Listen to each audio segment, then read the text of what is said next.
If you live in Las Vegas, and frankly at this point, even if you don't, you've probably heard about the tourism slump. Well, if people are not visiting and revenues are not revenuing and spending is no longer spending, we're here to ask the question, is Vegas cooked? From Battleborn Progress, this is Battleborn Bites. My name is Jacob. Let's look at some graphs.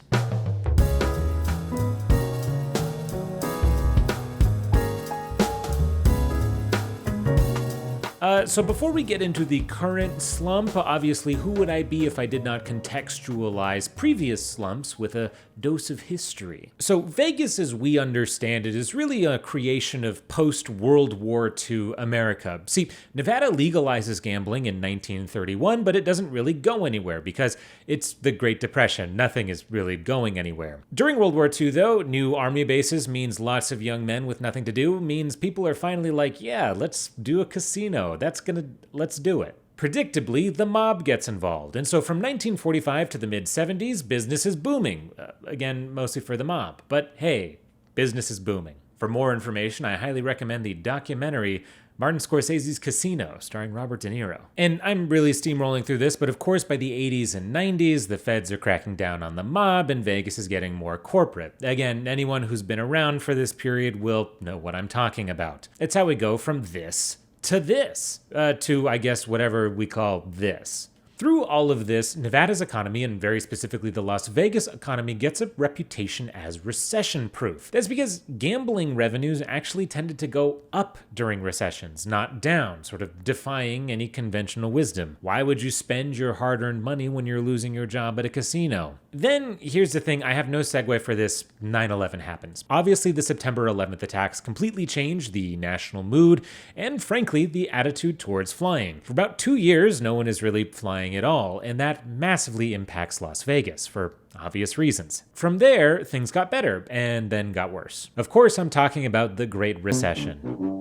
If you watched our episode last week, then you know some of this already, but it really can't be overstated how devastating the Great Recession and the pop of the housing bubble was for Las Vegas in particular. For years, Las Vegas led the nation in monthly foreclosures. And for the first time, that sort of recession-proof image really started to crack, because even though that recession was nationwide, people were not coming to Vegas, people were not spending their disposable income here, and they were just deciding to save instead. What happened were layoffs and an unemployment rate that spiked to over 15%. Eventually, as the nation recovered from the Great Recession, so too did Las Vegas. But of course, as with all things, eventually COVID happens. Of course, the Strip closes down for a couple months and unemployment launches to 28%, basically Great Depression levels. Even though that only lasts a couple of months, it leaves lasting scars. For instance, looking purely at the hospitality industry, many casinos decided not to bring back as many workers as they initially laid off. To put it in context, hospitality employment today is 8% lower than it was in February of 2020, and it's basically been like that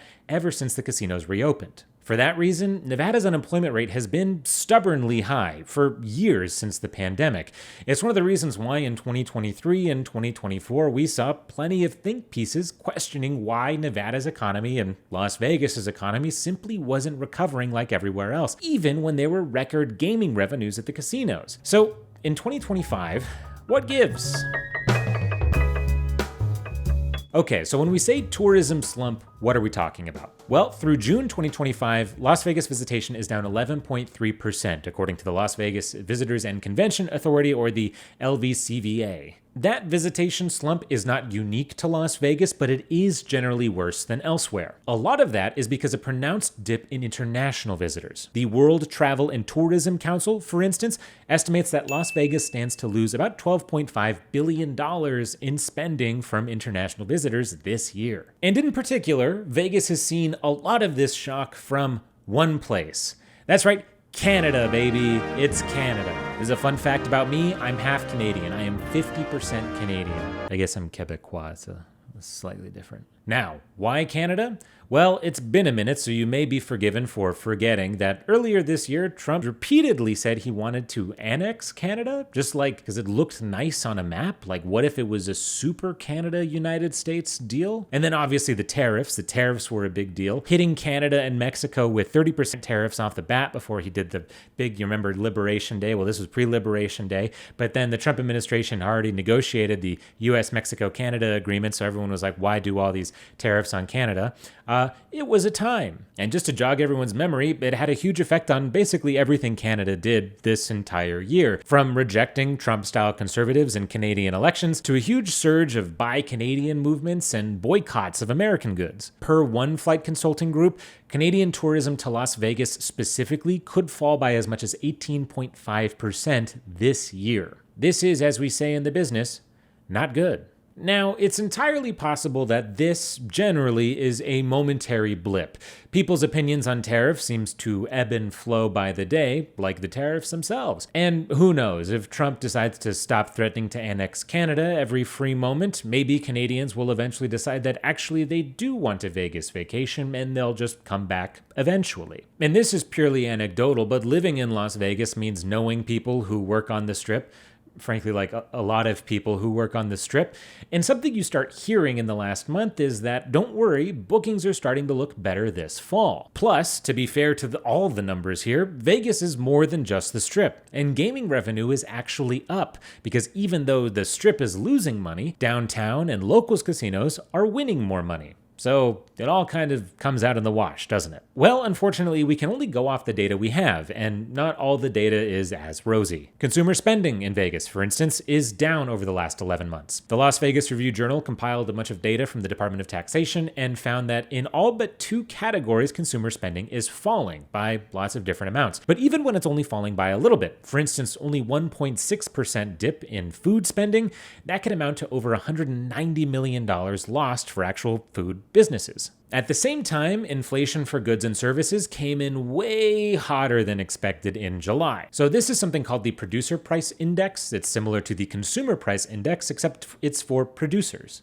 Neat. Well, economists expected the PPI to come in for July at about 0.2%, basically because people didn't think that tariffs were as bad as feared and that producers were absorbing a lot of the cost and just taking narrow margins. SpaghettiOs, it turns out that it was 0.9%, which is the highest in 3 years. Once again, not great. Finally, there are the jobs numbers. Now, you may have seen in the news that President Trump decided to fire the head of the Bureau of Labor Statistics after a particularly bad revision in the jobs report. Notwithstanding that these revisions are normal and tend not to benefit any one president because they happen all the time, because it turns out estimating jobs is a hard thing to do, but that's neither here nor there. The important thing is that Trump has decided to replace this person with an economist who not only does not appear to understand the numbers that the Bureau of Labor Statistics is dealing with, but also for some reason has a giant painting of a Nazi battleship behind him in his office and was also at the insurrection on January 6th. So,